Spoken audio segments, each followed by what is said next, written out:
Wala ka na ngang naitulong. Ako na nga ang naghirap. Sisirain mo pa. Si Ate Angela naman yung nasisira eh. Kaya magsusumbong ka kay doktora, ganun ba? Sira ka rin, no? Gusto mo makulong? Ha? Gusto mo? Hindi ko gusto mapahamak si ate. Kailangan! Kailangan ko makuha si Joaquin. Kailangan niyang mawala. Kapatid ko siya eh. Karibal ko siya!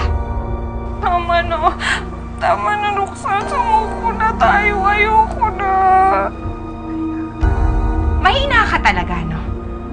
Hanggat mahina ka at bobo ka, hindi kita papakinggan. Hindi kita papayagan. Umalis ka na. Umalis ka na. Hayaan mo na ako mag-isa. Mamawa ka naman sa akin, oh.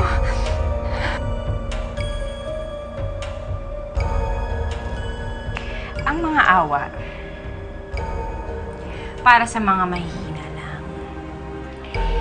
Hindi mo sisirain ang plano ko, Rodora.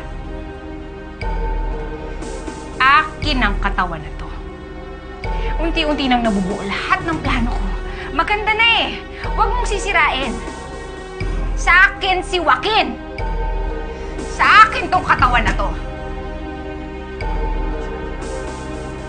At si Angela, hindi na siya makakalabas.